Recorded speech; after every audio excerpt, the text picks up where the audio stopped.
Halo, selamat berjumpa pada pertemuan pertama bagi para pases ANT 1 yang reguler maupun asinkronus. Pertemuan pertama olah gerak ini materi urut-urutannya saya sesuaikan dengan anjuran AIMO Model Kos 701 edisi 2014. Baiklah, mari saya mulai saja dengan bagian yang pertama ini, yaitu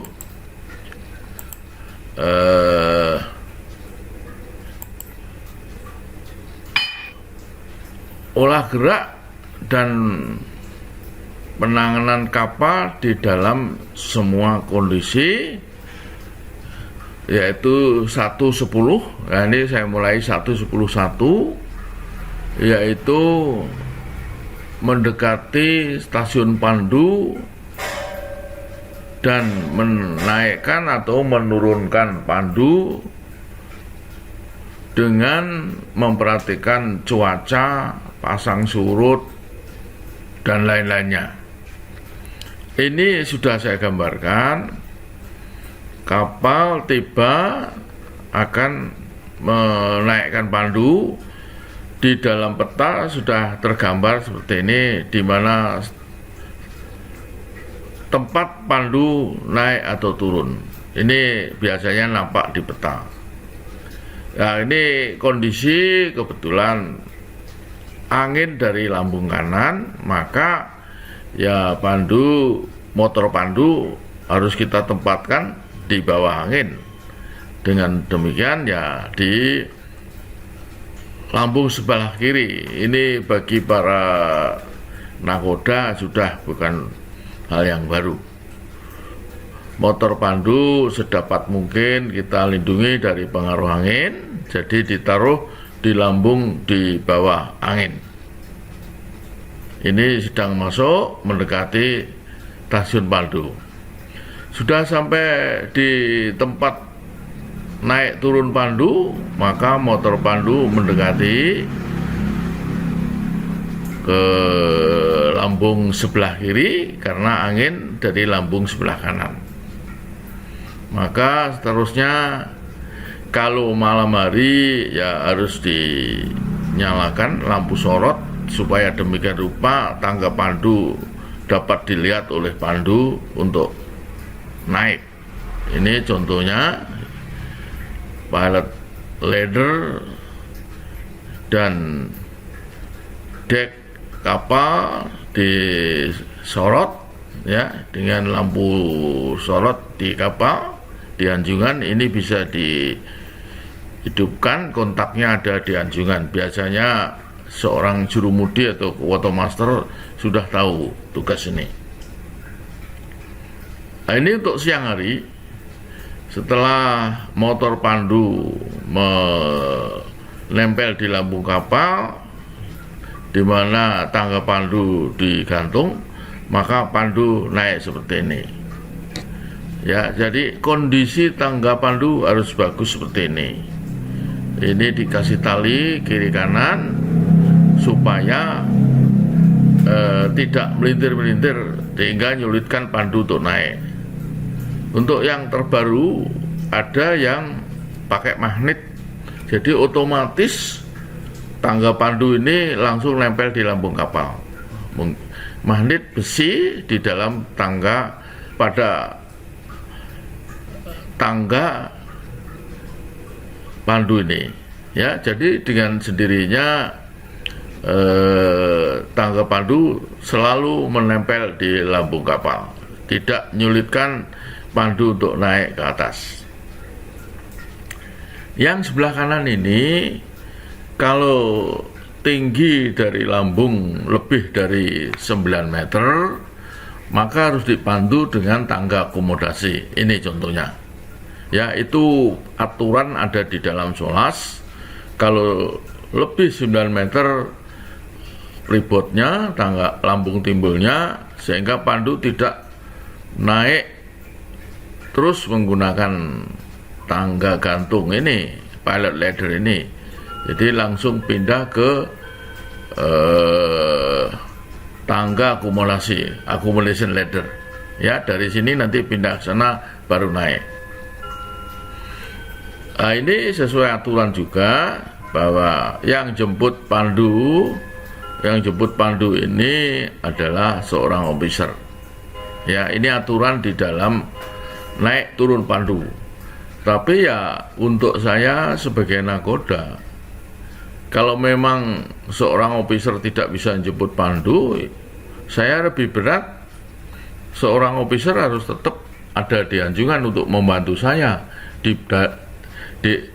dibandingkan dengan seorang anak buah, misalkan helmsman atau jurumudi untuk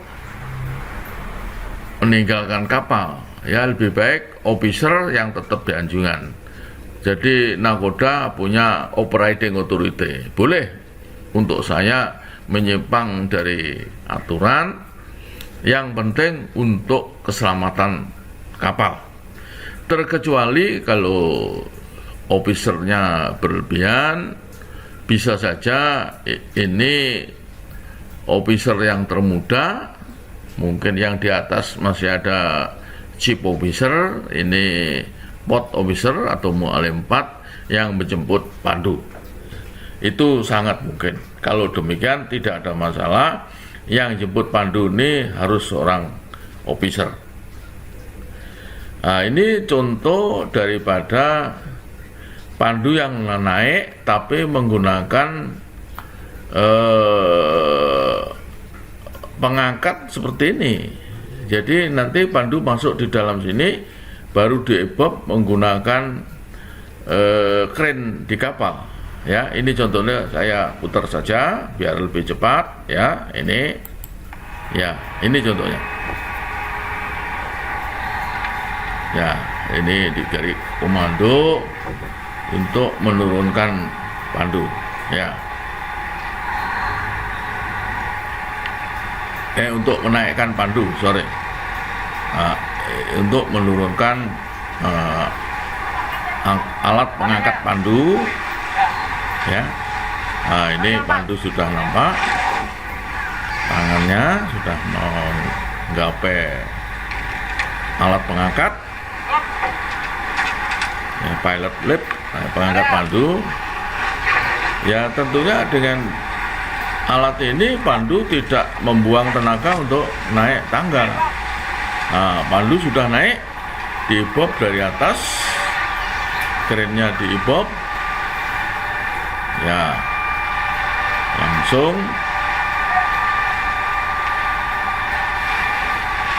ya terus diebob terus, baru ditaruh di dek, pandu keluar atau turun dari alat pengangkat ini. Nah, pandu dijemput oleh perwira tentunya. Ya, ini pengangkat pandu. Dengan demikian pandu tidak naik tangga yang saya sebutkan tadi, baik tangga akumulasi maupun tangga gantung. Berikutnya handling ship. Ya, ini sebenarnya ada yang untuk menaikkan pandu nih, sama dengan ini juga. Ya, baik, saya lanjutkan saja. Menangani kapal pada waktu kapal itu mendapat angin dari lambung. Ini adalah kapal tanker panjangnya 160 dengan kondisi full load, kondisi even keel, rata-rata air, mendapat angin dari lambung sebelah kiri. Menurut teori pivot point atau titik putar dari kapal pada waktu kapal itu berhenti ada di tengah-tengah kapal ini. Ya, ada di tengah-tengah kapal ini. Jadi kalau mendapat dorongan angin seperti ini, maka jarak lengan putarnya sangat kecil. Jadi kapal ini ya haluannya akan bergerak ke kiri tapi tidak terlalu cepat, ya, atau bisa saja kemungkinan kelihatan diam. Ini terkecuali kalau ini lengan putarnya terlalu kecil, ya, ini terkecuali kalau mesinnya digerakkan maju, ya, ini maju. Menurut teori pivot point, titik putar kapal pindah ke depan. Ini menurut teori pivot point. Kapal yang digerakkan maju, titik putarnya bergerak ke depan, pivot point-nya bergerak ke depan. Oleh karena itu, lengan putarnya lebih panjang dibandingkan lengan putar pada saat kapal stop. Pada saat kapal bergerak maju, ini jaraknya dari sini, pivot point dengan titik tangkap tenaga angin, maka kapal akan cenderung berputar ke kiri lebih mudah, ya, lebih mudah haluan ke kiri, buritanya akan ke kanan otomatis. Ini pada saat kapal even keel, full load, dapat angin dari lambung, mesin digerakkan maju, ya. Jadi mudah sekali kapal akan, ya, istilahnya di kapal, haluan kapal akan mencari angin. Inilah kalau digerakkan maju. Jadi kemudi tengah-tengah pun haluan kapal akan menghadap angin kalau mesin digerakkan maju. Kira-kira demikian. Ini teori pivot point, titik putarnya berpindah ke depan sehingga lengannya lebih besar, ya, lengan putarnya dari P sampai W ini, ya, P ini lengan putar atau pivot point-nya, P ini titik putarnya, W ini adalah titik tangkap tenaga angin di lambung kapal. Selanjutnya, ini.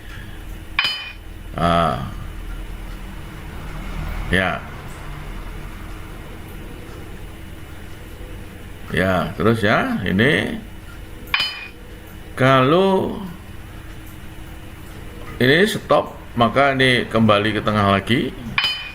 Kalau mesin digerakkan mundur, maka pivot point-nya akan bergerak ke belakang. Jadi teori pivot point ini, kalau mesin maju, pivot point bergerak ke depan, ya, kurang lebih seperempat panjang kapal kalau diukur dari depan atau diukur dari tengah-tengah.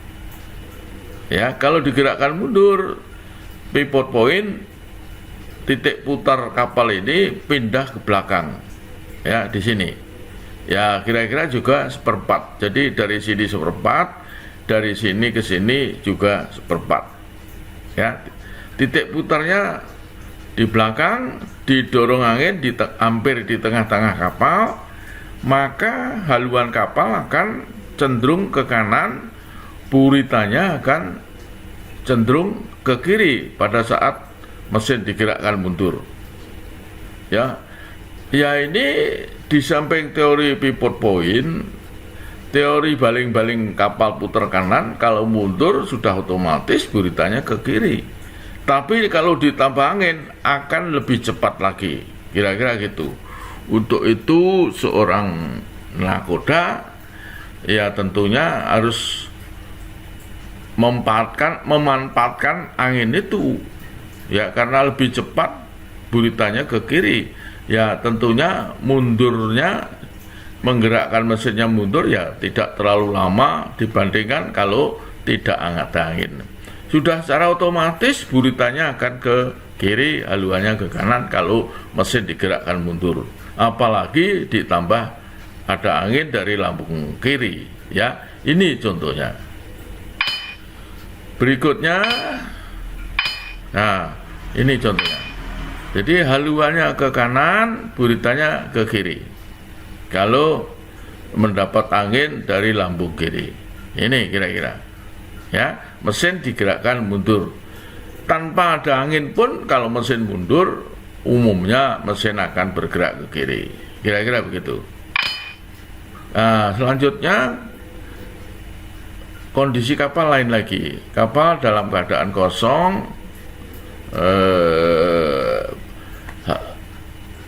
kondisi kapal by stern, drap depan lebih kecil daripada drap belakang. Kapal dalam kondisi mendongak, mendapat angin dari lambung kiri, ya, maka ini nampak kalau diukur luasnya ini lebih besar dibandingkan luasnya yang di belakang, maka titik tangkapnya ada di lebih ke depan dibandingkan yang sebelumnya, ya, yang ini tadi. Ini tepat hampir di tengah-tengah atau di belakang lebih sedikit lah kira-kira. Luasnya ini lebih besar sedikit dibandingkan luasnya ini karena kondisinya even keel. Tapi pada saat by stern yang di depan ini lebih luas daripada yang di belakang, maka titik tangkap tenaga angin agak lebih ke depan dari tengah-tengah kapal. Sedangkan pivot point tetap masih ada di tengah-tengah. Maka kalau mesin digerakkan maju dalam kondisi by stern, ya, ini untuk kapal tertentu, kapal ini misalnya, ya, kapal sejenis ini, tanker. Inilah lengan putarnya, ini jaraknya dari sini ke sini, ya, tidak secepat pada waktu kapal even keel, ya, sehingga kapal tetap akan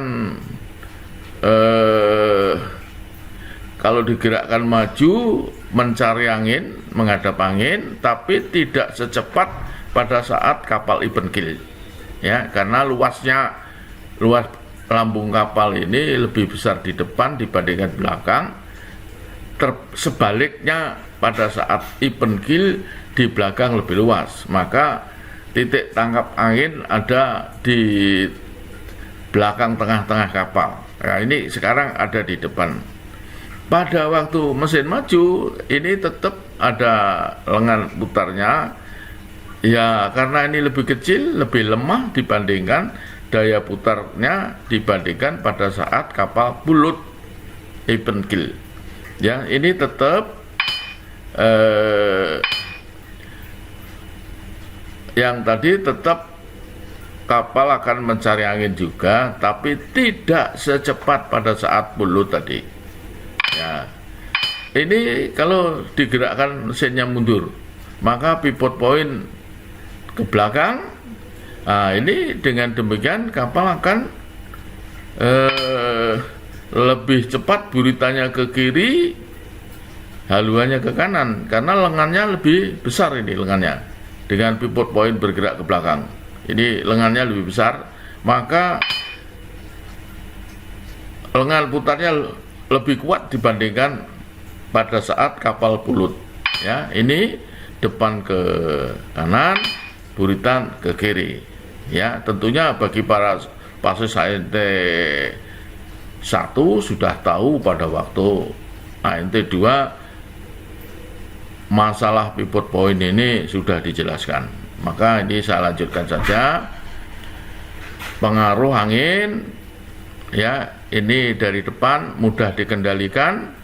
Kalau dari belakang sulit dikendalikan kapal. Kalau dari lambung depan kanan mungkin ya lebih mudah dibandingkan dari belakang. Ya, dari lambung kapal sangat mudah. Kalau angin dari lambung kanan ya sandar kiri saja.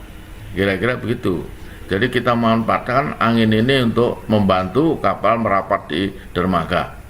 Ini juga dari depan, angin dari belakang kanan, tentunya ini ya tidak sesulit pada saat angin dari belakang. Ya, tentunya nakoda untuk olah gerak berusaha harus menghadap angin, tidak angin dari belakang. Kira-kira begitu. Pilihan yang terbaik adalah angin dari depan. ya. Ini adalah efek daripada angin, pengaruh daripada angin. Ini juga kalau kapal belok mendapat angin dari lambung kanan, maka posisi kapal jangan mengharapkan di sini. Kapal akan di sini karena kedorong angin. Ya. Begitu juga kalau mundur, jangan mengharapkan kapal di sini. Kapal akan jatuh di sebelah sini karena kedorong angin. Ini pengaruh angin terhadap maju mundurnya kapal. Ini sama juga arus. Kalau Anda mau mutar kiri, ya, jangan mengharapkan seperti ini kapal di sini. Kapal akan jatuh di sini. Makanya kalau mau belok, khususnya pada waktu di selat arus dari depan, maka merubah haluannya boleh agak lambat. Ini di ANT 2 sudah saya sampaikan. Nah, sebaliknya kalau dari belakang arusnya, maka harus lebih cepat merubah haluannya. Ya, jadi kalau mengharapkan kapal tiba di sini, ya harus lebih cepat. Ya, jangan mengharapkan di sini. Karena kedorong angin dorong arus sudah lebih cepat ke sana. Maka istilahnya mencuri waktu, harus segera lebih cepat memutar kapal untuk dirubah haluan, misalkan di selat mendapat arus dari belakang atau di sungai, ya. Jadi usahakan akan lebih cepat merubah haluannya. Ini adalah pengaruh arus. Berikutnya pengaruh di selat atau di sungai, ya. Jadi ini ada, kalau kapal sedang belayar di sungai, jangan terlalu minggir-minggir, ya. Karena apa? Haluan akan kedorong ke tengah, buritanya akan kedorong ke pinggir, ya. Usahakan kalau memang agak bisa di tengah, ya di tengah. Jadi tidak ada pengaruh terhadap kapal, ya, haluannya tidak terdorong, susah dikendalikan nanti, ya, kira-kira gitu. Buritanya akan ketarik. Ini efek kalau belayar di sungai atau di perairan yang sempit, ya, khususnya di selat sungai, ya, kira-kira gitu. Begitu juga untuk di sungai belok, tadi sudah saya sebutkan. Kalau yang di sini ini, kalau dapat arus dari belakang, ya segera belok, ya, lebih cepat merubah haluan, ya, karena angin dari belakang, arus dari belakang, sehingga kapal tetap di posisi. Kalau terlambat, nanti akan terlalu kelewat, agak ke depan nanti, ya, akan mendekati pinggir sungai yang di sebelah kanan ini. Tapi kalau merubah haluannya lebih cepat, ya tentunya tetap di alur yang kita inginkan. Untuk yang di kanan ini juga, kalau arus dari depan, maka kalau Anda belok akan kedorong ke kanan. Maka di sini juga harus agak-agak lambat, ya, beloknya agak lambat sehingga kapal tidak kedorong ke kanan. Kalau ini lebih cepat, yang sebelah kini harus lebih lambat. Ya, ini permainan untuk di sungai-sungai atau di selat, umumnya di sungai, ya, ini. Oke. Sekarang pengaruh clearance atau under clearance pada saat kapal diikat di dermaga karena adanya arus. Maka ini saya kasih gambar 4 untuk yang A. Kalau dia mendapatkan arus dengan UKC-nya 5 kali drap kapal ini, maka kalau tenaga arus itu kira-kira 10 ton, tetapi bagi tempat kapal yang hanya 1,5 kali drap kapal, tenaganya bisa 3 kali lipat. Maka kalau di laut yang dalam arus kencang, ya tali-tali tidak sekuat kalau harus diikat pada laut yang tidak, ini 5 kali, ini hanya 1,5 kali syarat kapal. Ini diumpamakan 30 ton. Bagaimana untuk yang setengah kali drap kapal? Ya, maka ini menjadi 40 kali. 40 kali pada saat underkill-nya 5. Untuk yang 0,2 ya kan lebih besar lagi. Ya, lebih besar dari 40 ton. Oleh karena itu di laut yang dangkal ya tali-tali harus diperkuat kalau arusnya kencang. Ya, ini pengaruh underkill clearance terhadap tenaga dorong arus ketika kapal sandar di dermaga, misalkan begitu.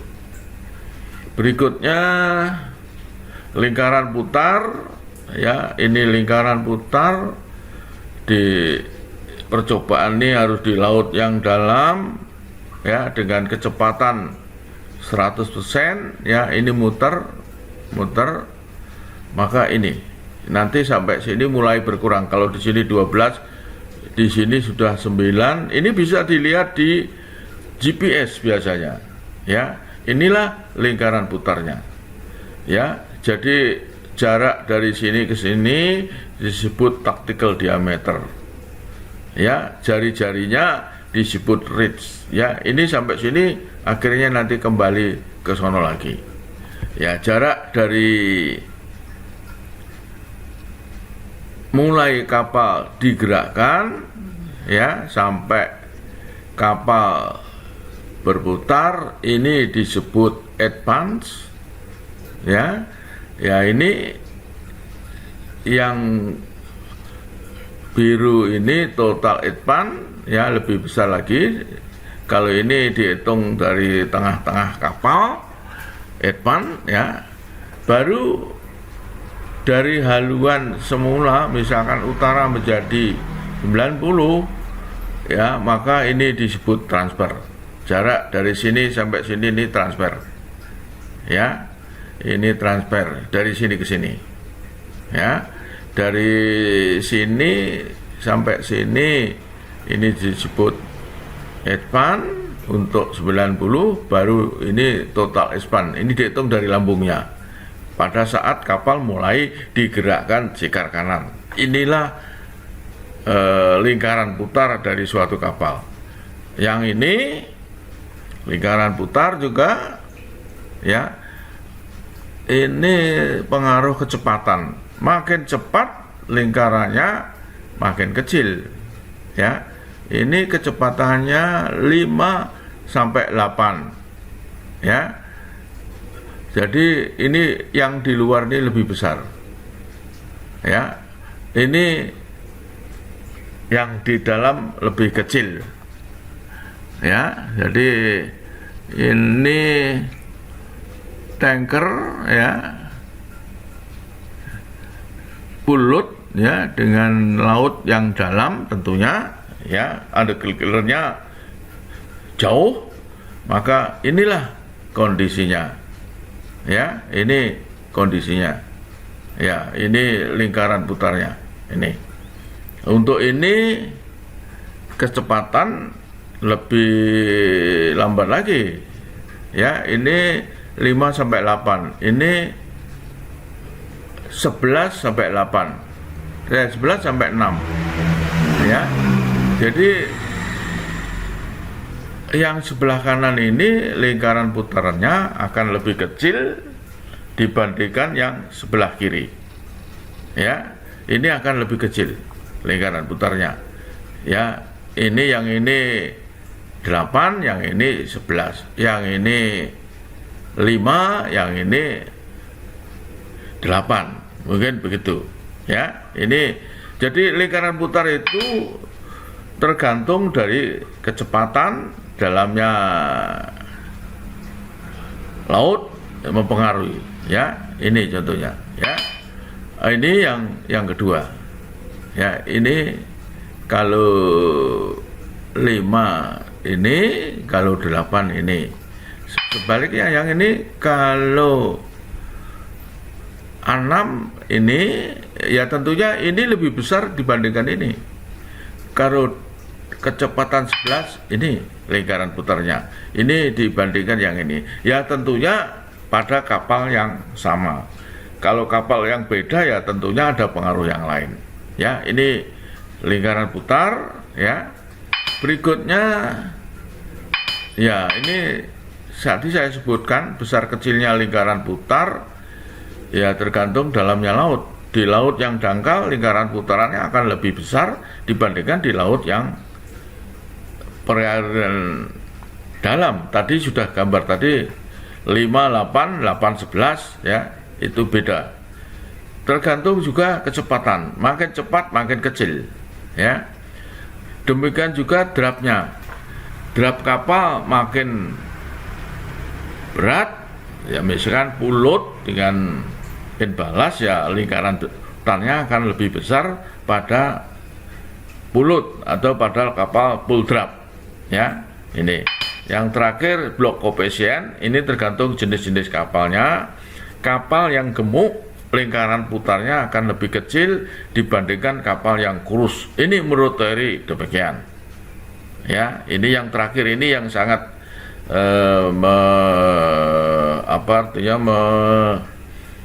meragukan seseorang, ya.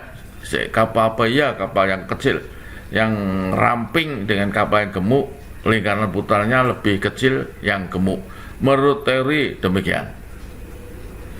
Berikutnya olah gerak di perairan dangkal, termasuk mengurangi UGC, ya. Ini sekuat, ya, sekuat, ya, pengaruh daripada perairan yang dangkal, ya. Jadi apakah sekuat itu? Ini sangat penting dalam kalkulasi mungkin di ekonomis perusahaan, ya. Daya angkut kapal itu kalau masuk perairan dangkal tentunya tidak bisa muat sebanyak di perairan yang dalam, ya. Kalau UGC-nya kecil, ya tidak bisa bisa kapal akan kandas, ya. Sekuat adalah pengurangan UGC dari sebuah kapal, ya, pada waktu kapal itu belayar di laut, ya.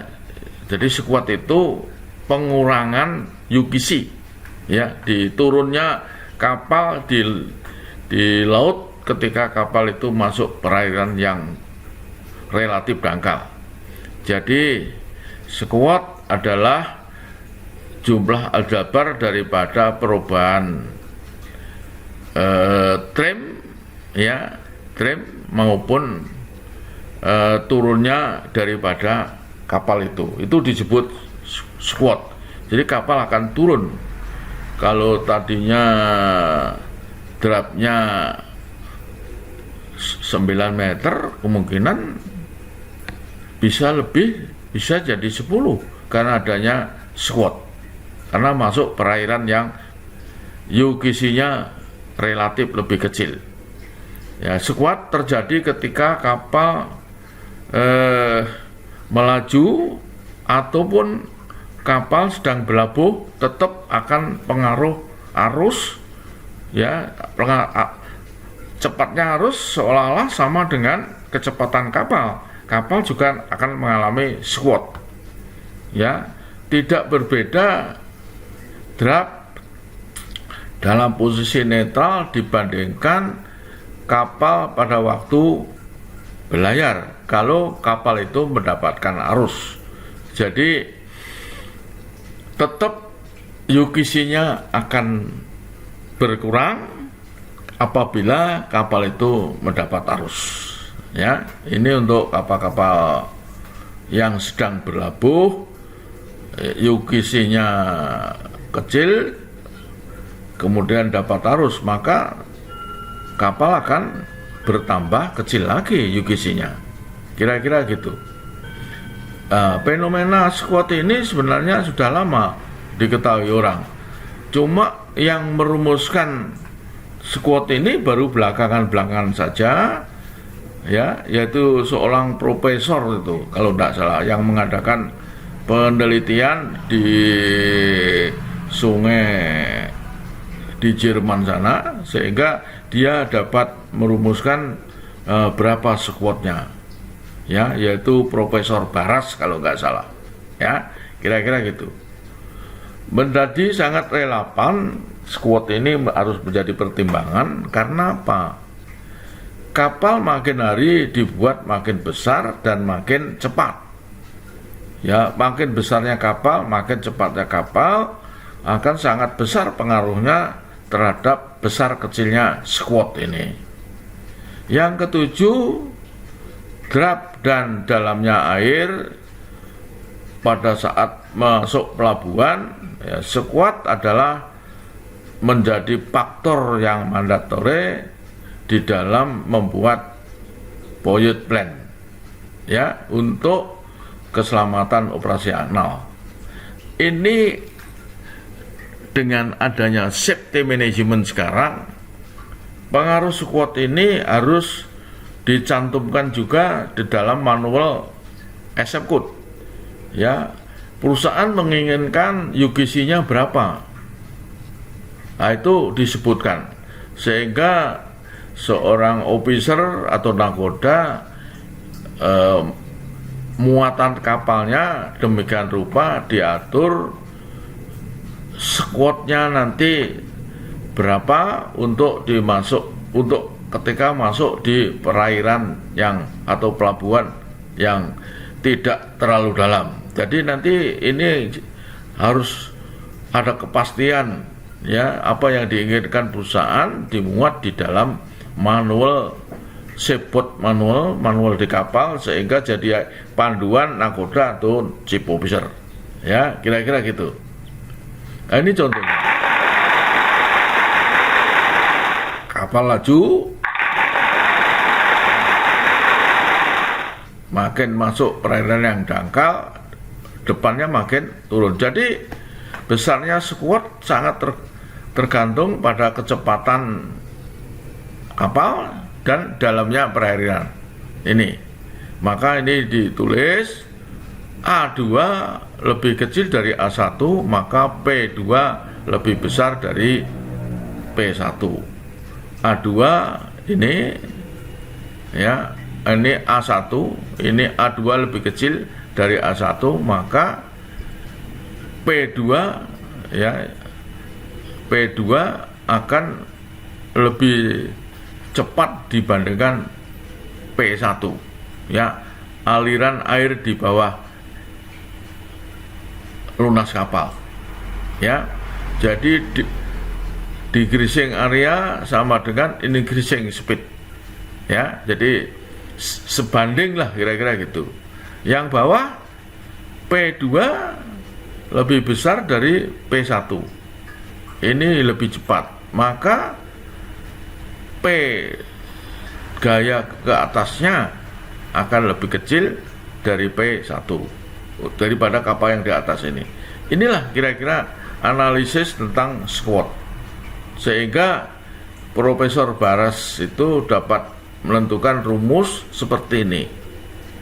Ini salah satu rumus untuk menentukan squat di perairan yang terbuka. Squat sama dengan CB kali P kuadrat dalam knot, ya, per 100 dalam meter, ya, squatnya dalam meter. CB ini adalah block coefficient, yaitu displacement dibagi panjang kali lebar kali dalamnya kapal itu kali, ya, ini adalah block coefficient-nya. Berikutnya untuk di perairan yang terbatas, Profesor Baras merumuskan 2 kali di perairan yang terbuka, ya, di laut lepas, ya, tidak mau ngambil risiko. Kira-kira spotnya ini nanti akan jadi pertimbangan dalam manual safety management tentunya. Ya, kalau masuk pelabuhan yang perairan dangkal, ya squatnya 2 kali ini. Kira-kira gitu. Ya, kira-kira gitu. Nah, ini apa langkah untuk mengurangi squat? Ya, kurangilah kecepatan kapal. Karena tadi sudah disebutkan besar kecilnya squat tergantung kecepatan kapal juga. Ya, satu-satunya jalan yaitu kurangi kecepatan. Ya, mengurangi kecepatan separuh, setengah akan memperoleh pengurangan squat kira-kira 1/4. Ya, kalau kapal maju setengah atau maju pelan, mungkin 1/4 dari squat pada waktu maju penuh akan mengurangi squatnya, tidak terlalu banyak squatnya, ya, dengan mengurangi kecepatan. Jadi nakoda otomatis akan gerakkan mesinnya maju setengah atau maju pelan ketika masuk perairan yang relatif dangkal. Ini contoh super tanker Oceani, ya, LBP 366, lebar 68, syaratnya 24,5, displacementnya 521 sekian ribu, ya, kecepatan 16 knot. Diminta menghitung squatnya, ya, squatnya. Nah, ini contohnya. Rumusnya tadi CB adalah displacement dibagi panjang kali lebar kali dalamnya, ya. Ini draft lah, ya, panjang kali lebar kapal kali draftnya. Ini adalah block operation CB. Maka untuk squatnya 2 kali CB kali kecepatan kapal per 100. Ini ketemunya. Ya, 2 kali 0,6 kali 16 kuadrat per 100 ketemunya 4,7. Besar sekali. Ya, 4,7 ini mungkin untuk kapal di bawah 5.000 draftnya. Ya, jadi untuk kapal PLCC ya sangat besar. Makanya dalam manual SM Code nanti harus disebutkan berapa yang diinginkan oleh perusahaan. Ya, squatnya harus dihitung, ya, di dalam manual itu. Jadi nanti ship draftnya itu berapa bisa ditentukan. Baik, saya lanjutkan interaksi antara kapal dan tepi pantai, ya. Ini tentunya kapal ini belayar di sungai atau di selat, maka akan mendapat pengaruh yang disebut kasen dan saksen. Kasen, kapal ini akan kedorong ke tengah haluannya, buritanya akan ketarik ke daratan. Makanya kalau belayar di tepi sungai, ya hati-hati, kurangilah kecepatan. Ya, kalau perlu, kalau memang aman di tengah, ya lebih baik berada di tengah-tengah sungai. Nah, ini contohnya kapal sedang laju dari muara masuk ke sungai, maka ketika di sungai akan mendapat pengaruh kasen, haluan didorong ke tengah, buritanya ditarik ke daratan. Makanya ya usaha nakoda apa waktu olah gerak kurangi kecepatan atau kapal agak ke tengah sedikit, ya, dari jangan di sini, agak di sini, kalau memang bisa lewat di sini. Ya, kira-kira demikian. Berikutnya ketika kapal berjumpa, ya, Pertama, tolak menolak kalau terlalu dekat, ya. Ketika sejajar akan saling mengisap, saling tarik menarik. Ketika akan lepas, maka buritanya bisa saja tarik menarik. Oleh karena itu, ya pada waktu berpapasan dengan kapal lain, usahakan jaraknya jangan terlalu dekat. Kalau memang tidak bisa, ya kurangi kecepatan. Tapi kalau memang bisa, ya paling tidak 5 kali lebar kapal. Ya, kalau 5 kali lebar kapal, ya saya jamin tidak akan terjadi benturan. Oleh karena itu, nakoda pada waktu menulis perintah malam atau night order harus disebutkan berapa jaraknya pada waktu ketika seorang officer berjumpa dengan kapal lain, khususnya di selat.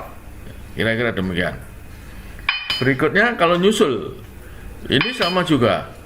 Ketika sudah dekat, maka akan tolak menolak, tapi ketika sejajar akan saling mengisap, dan ketika sudah lepas juga akan saling tolak menolak. Bahayanya ketika saling mendekat. Oleh karena itu, kalau menyusul kapal lain harus diberitahukan kepada kapal yang disusul, kemudian yang di depan harus mengurangi kecepatan supaya lebih cepat terhindar daripada kapal sejajar, kapal cepat yang nyusul di depan kapal yang disusul. Ya, kira-kira gitu. Nah, aman sudah kalau sudah di depan gitu. Dan ini juga tidak boleh sudah gini kapal yang di depan langsung ke sana juga nggak boleh. Dalam PDOTL mungkin akan disebutkan juga, ya. Jadi tidak boleh memotong di depan kapal yang disusul. Berikutnya, efek ketika melewati kapal yang sedang diikat, ya, kapal yang sedang sandar. Ketika haluannya pas di buritan kapal, maka buritan kapal yang sandar akan cenderung mendekati dermaga, haluannya cenderung akan menjauh dermaga ketika baru masuk haluan kapal yang lewat ini. Ketika kapal sudah sejajar, kapal yang sandar cenderung akan keluar, tertarik keluar. Ya, gambarnya seperti ini. Ya, ketika kapal sudah hampir lewat, haluan kapal cenderung merapat, ya, kapal ini langsung melewat. Oleh karena itu, bagi kapal yang lewat ini, usahakan dikurangi kecepatan. Kalau yang sandar ini adalah kapal tanker, bisa saja mempengaruhi selangnya. Kalau selangnya lepas, kalau kapal ini sedang ada kegiatan muat bongkar, maka akan terjadi tumpahan minyak. Ya, kalau terjadi tumpahan minyak, otomatis kapal yang lewat ini akan terlibat juga dengan aturan hukum yang berlaku. Ya, oleh karena itu, ketika melewati kapal yang sandar harus mengurangi kecepatan. Kira-kira demikian. Berikutnya, ya, kapal yang berlabuh juga sama. Ya, ini nyusul untuk kapal yang berlabuh. Nah, ini ketika masuk saling tolak menolak, maka yang berlabuh buritanya menjauh. Ketika sejajar saling merapat, ya, bisa saja benturan, ya. Ketika akan lepas, maka akan saling tarik menarik. Ini bahayanya, ya. Oleh karena itu, ketika melewati kapal yang sedang berlabuh, di samping mengurangi kecepatan, buatlah jaraknya yang cukup relatif aman sehingga tidak menyebabkan benturan antara dua kapal. Karena apakah pernah terjadi? Pernah kapal yang melewati kapal yang sedang berlabuh benturan, ya. Padahal menggunakan pandu yang sama, karena pandu pun mungkin juga tidak tahu dampak daripada kapal yang melewati kapal yang sedang berlabuh itu. Ketika posisi seperti ini, bisa saja haluan kapal ini bentur buritan, atau pada waktu di sini bisa saja ketika sejajar saling berbenturan, ya. Makanya kapal yang melewati kapal yang sedang berlabuh, usahakan kurangi kecepatan supaya tidak terjadi benturan. Sandar, ya, ini kalau kapal sandar ada arus, ya, jadi mesin stop, ya. Ini ketika mendekati kapal sandar kiri, arus dari depan masih ada laju, kemudian mesin digerakkan mundur, otomatis buritanya akan ke kiri, ya, arus dari depan. Makanya usahakan kalau sandar itu ya arus atau angin dari depan, jangan arus atau angin dari belakang.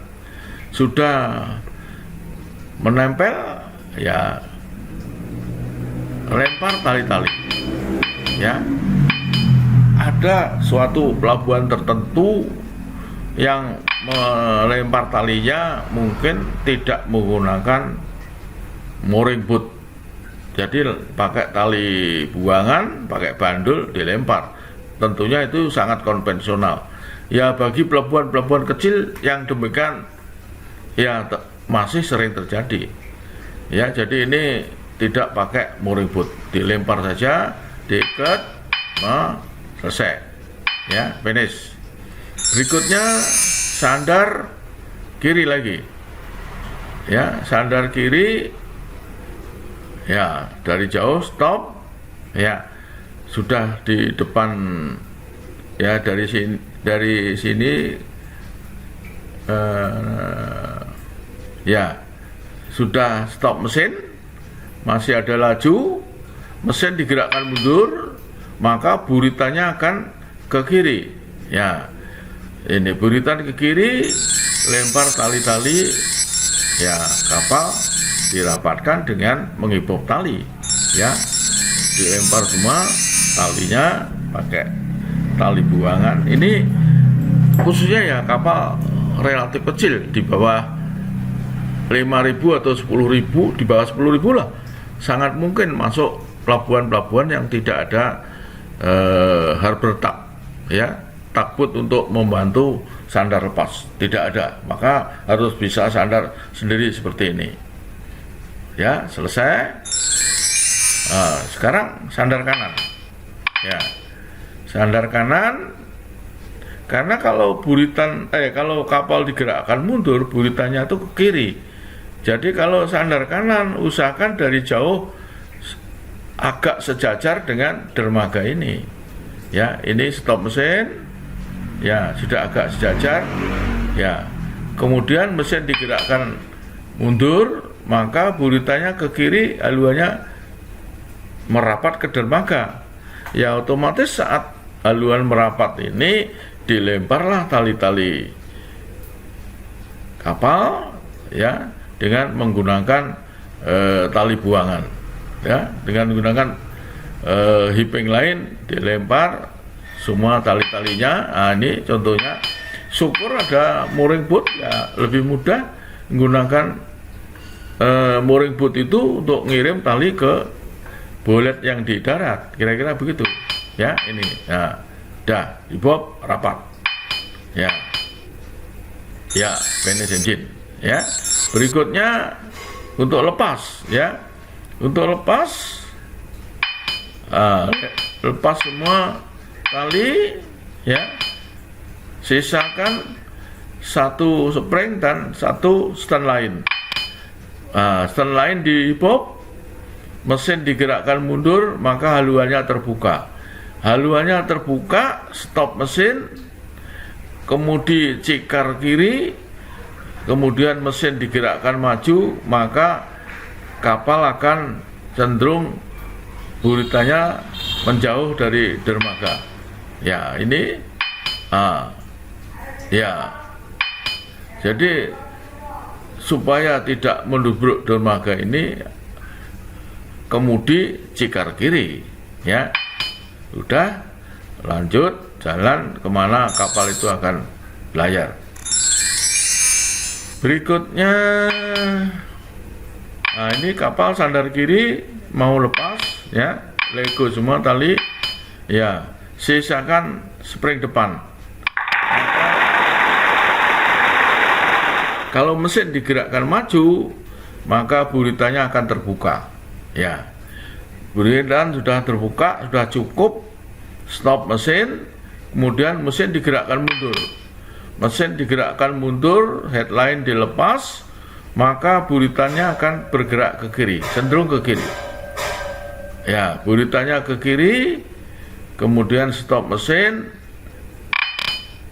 kapal maju pelan, ya, melanjutkan kemana, meneruskan pelayaran kemana kapal itu akan belayar. Ya, sudah aman kalau sudah lepas dari dermaga. Ya. Nah, berikutnya lepas, ya, lego semua tali, ya, ini, ya, sisakan stern line dan spring line, yang lain lego semua. Ya, tentunya pilih tali yang kuat. Stern line sudah dibob, maka haluan akan terbuka, ya, haluan terbuka, lego stern line, ya, kemudi cikar kiri, mesin digerakkan maju, ya. Maka mengapa cikar kiri? Supaya tidak, buritanya tidak menabrak dermaga ini, ya, supaya buritanya tidak menabrak dermaga. Maka kapal kemudi cikar kiri maju, ya, ini cikar kiri maju, nanti buritanya akan bergerak ke kanan sehingga aman, ya, ya. Terus kemudian nakoda akan menuju kemana kapal itu berlayar. Nah, sekarang lepas sandar kiri, ya, buka tali belakang. Nah, ini yang belakang nanti dibuka semua tali belakang, sisakan headline dan spring line depan, maka hiboblah headline, ya, kapal akan buritanya terbuka. Nah, buritan sudah terbuka, lego headline, lego spring, mesin digerakkan mundur, ya, ya, mesin digerakkan mundur, buritan akan cenderung ke kiri, terus ke kiri, baru kemudian stop mesin, ya, baru maju, ya, baru kemudian mesin maju, ya, kapal akan bergerak kemana nakoda akan menuju pelabuhan yang dituju, ya, kira-kira gitu. Bulwe. Nah, sekarang lepas sandar kiri harus dari depan, ya, ini harus dari depan. Ini gunakanlah harus untuk membantu kita lepas lego semua tali-tali yang di depan, ya. Sisakan spring belakang, ya, tentunya spring yang kuat, karena dapat arus kapal akan haluannya terbuka.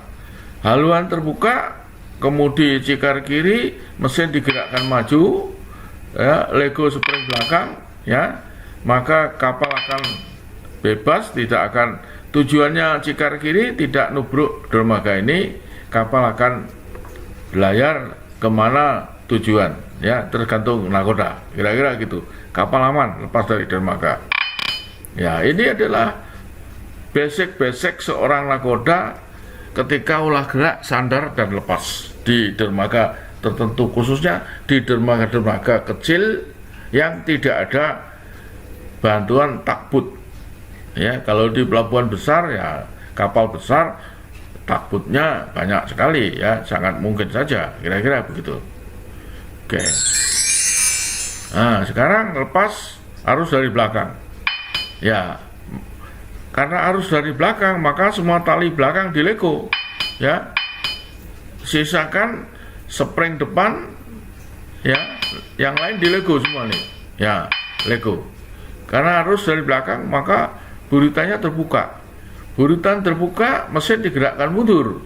Nah, mesin digerakkan mundur, buritannya ke kiri. Nah, buritan ke kiri, stop mesin, baru mesin digerakkan maju, ya, terus sampai maju penuh dan haluan menuju pelabuhan tujuan, ya, kapal bisa pull away, ya, kira-kira gitu. Berikutnya lepas sandar kanan tanpa arus, mesin mundur, gerakkan mesin. Nah, ini, ya, jadi kalau sandar kanan seperti ini, lego aja talinya, sisakan spring belakang, ya. Ini tali lego semua, sisakan spring belakang, baru mesin digerakkan mundur, ya. Mesin mundur, haluan akan terbuka. Haluan terbuka, kemudi cikar kanan, ya, lego spring belakang, mesin maju, ya. Nah, mesin maju. Mengapa ini cikar kanan? Supaya tidak membentur dermaga ini. Lego springnya, ya, kapal maju. Nah, sudah lepas dari dermaga, ya, terserah nakoda kemana kapal akan belayar, pull away, ya, gitu. Nah, ini lepas ketika kapal sandar kanan, mesin digerakkan maju, ya. Tentunya lego semua tali belakang, sisakan spring depan kalau mau digerakkan maju, ya. Ini lego semua tali, ya, sisakan spring depan, baru digerakkan maju pelan sekali, ya, maka buritan akan terbuka. Buritan terbuka, stop mesin, tali depan di lego, mesin digerakkan mundur, maka buritannya akan cenderung ke kiri, ya. Buritannya akan cenderung ke kiri, ya, mundur terus, ya, ya. Habis itu stop mesin, baru maju, ya, kemudi cikar kanan, ya, maju, ya, tergantung nakoda kapal akan kemana tujuannya, ya, diarahkan kemana pelabuhan tujuannya, kira-kira demikian. Berikutnya lepas sandar kanan juga, buka tali-tali depan. Ini contohnya, yang depan dilego semua, sisakan terus belakang, ya, ya, ini dilego nih, ya, ya, baru diebob stern lain, tali belakang tidak menggunakan mesin tapi diebob, maka haluannya akan terbuka. Haluan terbuka, mesin digerakkan maju, kemudian cikar kanan, lego spring belakang, ya, kapal bebas tidak nabrak dermaga. Tujuan dari cikar kanan tadi supaya kapal tidak nabrak dermaga.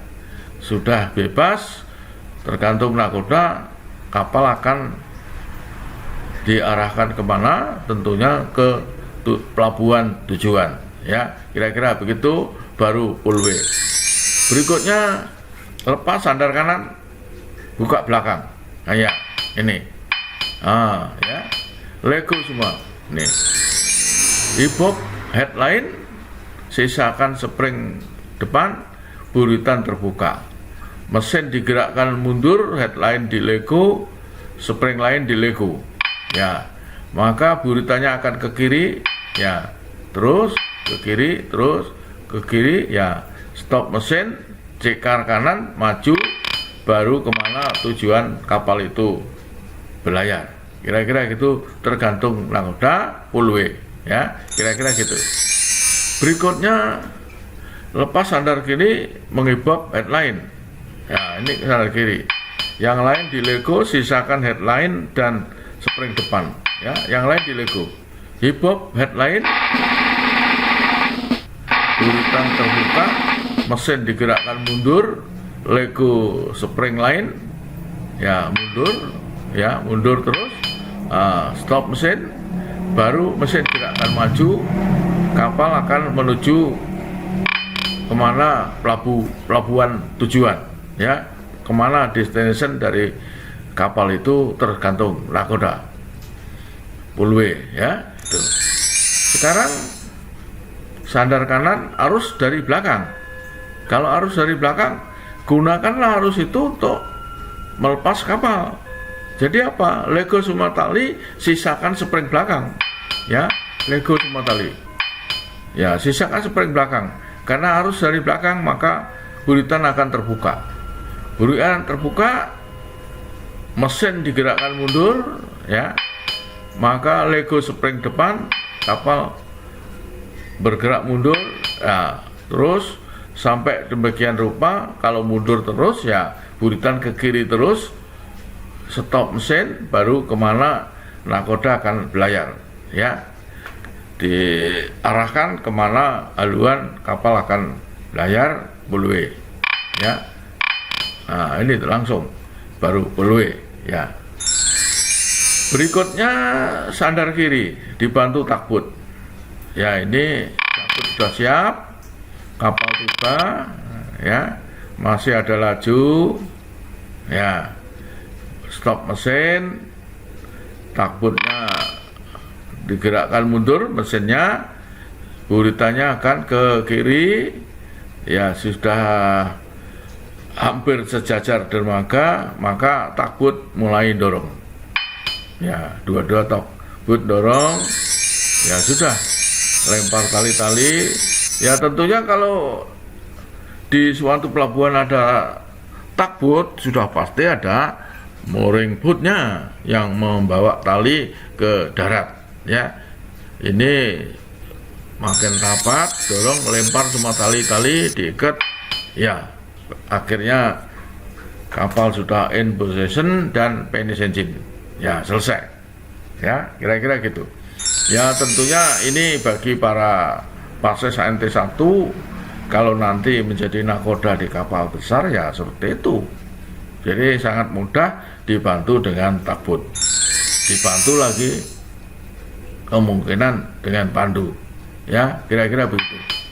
Ini sandar kanan dari jauh agak sejajar, stop mesin, takbutnya mendekat, dua-dua mendekat, ya, mendekat, mesin digerakkan mundur supaya tidak kebablasan, ya. Ya ini masih ada laju, mundur, baru stop mesin. Stop mesin sudah didorong oleh dua takbut, kirim tali-tali dengan mooring boatnya, ya, akhirnya kapal lebih mudah karena dibantu dengan takbut, ya. Finish engine, ya, in position. Sandar kanan, ya. Ini datangnya begini, sandar kanan. Ini praktek yang ada adalah di Pelabuhan Kendari dengan kapal kecil.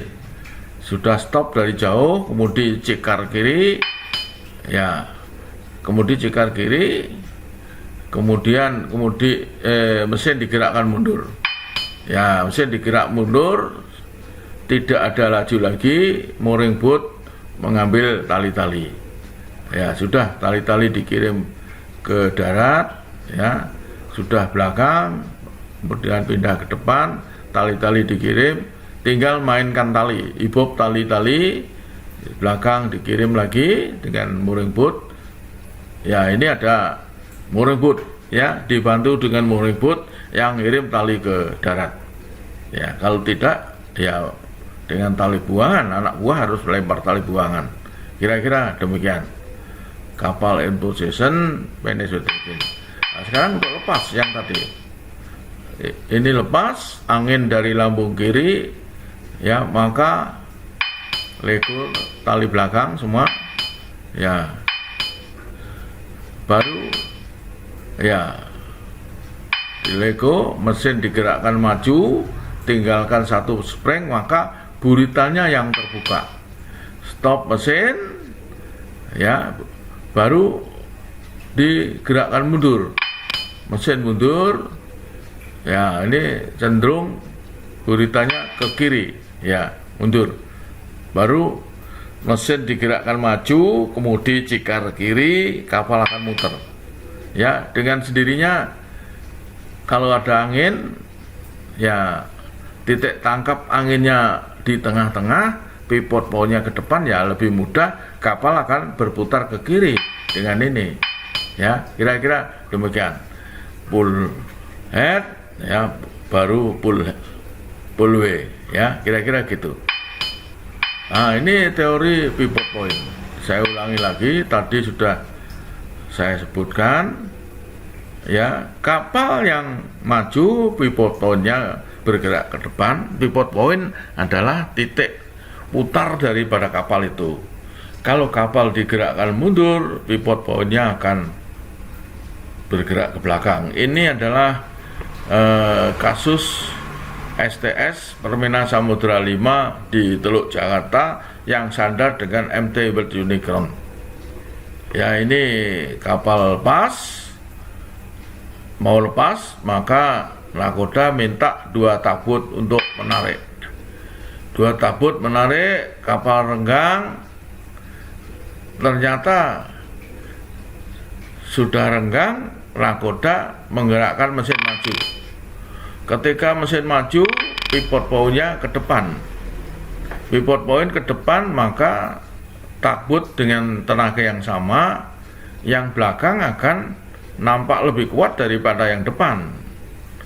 Jadi karena pivot point ke depan, maka buritanya ke kanan, haluannya nampak ke kiri. Oleh karena haluan nampak ke kiri, maka nakoda menggerakkan mesin maju setengah dengan kemudinya cikar kanan. Apa yang terjadi? Kapal bergerak maju, takbut yang di belakang keseret oleh kapal Permina Samudra sehingga akhirnya tenggelam. Ini kasus nyata yang pernah terjadi. Akhirnya kru dari takbut yang tenggelam ini ditolong oleh takbut yang di depan. Selamat, tapi takbutnya tenggelam. Dengan putusnya tali, takbutnya tenggelam. Ya, itu. Berikutnya mengenai SPM atau single point. Ini biasanya ada mooring master, kapal dari jauh mau diikat di sini. Ya, maju di sini sudah stop mesin. Ya, stop mesin. Masih ada laju, stop, baru dikirim tali. Ya, ini talinya dikirim dengan mooring boot. Ya, sampai di kapal ini ditarik ke atas. Baru pindah yang sebelah kanan ini diikat juga ke dari takbut, ya, ke kapal. Dua-dua sudah talinya sudah sampai di kapal, maka dibob. Ya, talinya dua-dua dibob sehingga terikat seperti ini. Jadi tali dari mooring buoy, bukan dari kapal. Sudah selesai, baru mooring boot tadi, mooring lance-nya tadi mengambil selang untuk disambung ke manipul kapal ini.